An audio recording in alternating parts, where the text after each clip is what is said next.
2ஆம் வசனத்தை வாசிக்க கேட்கலாம்.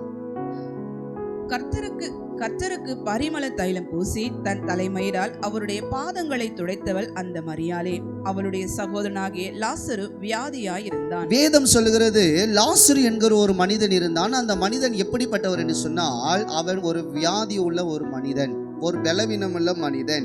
அதே போல அவன் எப்படிப்பட்டவன் என்று சொன்னால், அந்த வியாதி எப்படிப்பட்ட வியாதினா மரணத்துக்கு ஏதுவான ஒரு வியாதி என்று சொல்லி வேதம் சொல்லுகிறது. அல்லேலூயா. எல்லாரும் நினைப்பாங்க, இயேசுவுக்கு ரொம்ப பிரியமான குடும்பம், ஆனா இந்த குடும்பத்துக்கு மாத்திரம் ஏன் இந்த போராட்டம் அப்படின்னு சொல்லி கண்டிப்பா அந்த ஊர்ல இருக்கிறவங்க கண்டிப்பா என்ன பண்ணிருப்பாங்க, கேட்டிருப்பாங்க.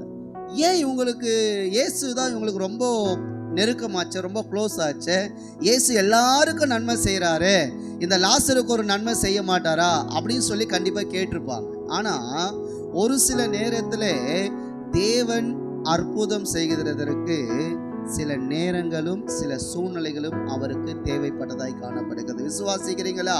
அவர் அற்புதம் செஞ்சிருப்பார்னா அந்த 4 செவுத்துக்குள்ளேயே அந்த அற்புதம் என்ன பண்ணியிருக்கோம், முடிந்து போயிருக்கும். ஆனா ஏன் அந்த இடத்துல தாமதம் நடக்கிறது என்று சொல்லி நாம் பார்க்கும்போது 4ஆம் வசனத்தை வாசியுங்கள். இயேசு அதை கேட்ட பொழுது, இந்த வியாதி மரணத்துக்கு ஏதுவா இராமல் தேவனுடைய மகிமை விளங்குவதற்கு ஏதுவா இருக்கிறது, தேவனுடைய குமாரனும் அதனால் மகிமைப்படுவார் என்றார். பாருங்க, இயேசு அந்த லாசரு வியாதியோடு இருக்கிறான்னு சொல்லி ஆள் அனுப்புறாங்க. அவன் மரணம் அடைகிற நேரம் வரப்போதையா, நீங்க கொஞ்சம் வாங்க அப்படின்றாங்க. ஆனா அதை கேட்டோம் இயேசு கிறிஸ்து போகல. ஏன் போகலன்னா, ஆண்டவர் சொல்றாரு, இந்த வியாதி மரணத்துக்கு ஏதுவா இராமல் தேவனுடைய மகிமை விளங்குகிறதற்கு ஏதுவா இருக்கிறது, இதனால தேவன் மகிமைப்படுவார். அல்லேலூயா. தேவன் என்ன பண்ணுவார், மகிமைப்படுவார். ஒரு சில நேரத்துல நம்ம கூட என்ன பண்றோம்னா, ஏன் ஆண்டவர் எனக்கு உடனே அற்புதம் பண்ண மாட்டாரு, நான் நல்லா தான் ஜெபம் பண்றேன், நல்லா தான் சபைக்கு போறேன், எல்லா கூட்டத்தையும் அட்டென்ட் பண்றேன், ஆனா ஏன் எனக்கு அற்புதமே நடக்க மாட்டேது? யாரெல்லாம் சண்டை போட்டிருக்கீங்க ஆண்டவர்கிட்ட? கண்டிப்பா போட்டிருக்கோம். ஆனா நான் ஒன்று சொல்லுகிறேன், அன்பு தேவச்சனமே, நம்முடைய வாழ்க்கையில அற்புதம் நடக்கலன்ட்டு சோர்ந்து போகாதீங்க, ஆண்டவர் மேல போச்சிக்காதீங்க. ஏன் அவர் பொறுமையா இருக்கிறார்னா, என்னை கொண்டு அவருடைய நாமம் மகிமைப்பட போகிறது. இதற்காக தான் தேவன் கொஞ்சம் நம்மளை வெயிட் பண்ண வைக்கிறார். அதை நம்ம நல்லா என்ன பண்ணணும், புரிஞ்சுக்கணும். எடுத்த உடனே இந்த பார்த்தீங்கன்னா கடுகு தான் என்ன பண்ணணும், எண்ணெயில் போட்ட உடனே டக்கு டக்குன்னு அது கூட பொரியலன்னா என்ன திரும்ப பண்ணுவாங்க, அடுப்பை வேகமாக வச்சு விட்ருவாங்க. அது பொரியறதுக்குள்ளே என்ன ஆகிடும்னா தீஞ்சு போயிடும்.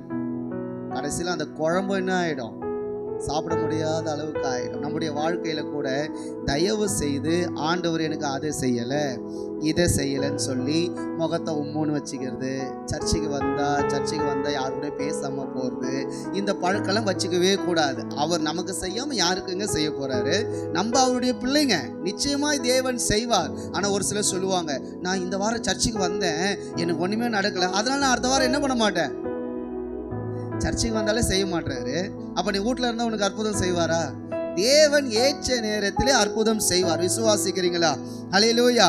ஆண்டவரே சொல்றாருங்க, தேவனுடைய நாமம் என்ன பண்ண போகுது, மகிமைப்பட போகுது.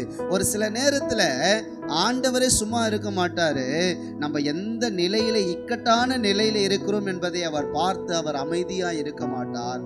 உடனே இறங்கி வந்து அவர் உதவி செய்கிற ஒரு நல்ல தகப்பனா இருக்கிறார். விசுவாசிக்கிறீங்களா? அவர் உதவி செய்வார். நாள் தள்ளி போய் கொண்டிருக்கிறதே, சூழ்நிலைகள் மாறிக்கொண்டிருக்கிறதே, உதவி செய்ய ஒருவரும் இல்லையே. இன்றைக்கு ஆண்டுடைய வார்த்தை கொண்டு சொல்லுகிறேன், அவருடைய நாமம் மகிமைப்பட வேண்டும் என்று சொல்லி அவர் தீர்மானம் பண்ணிவிட்டார்.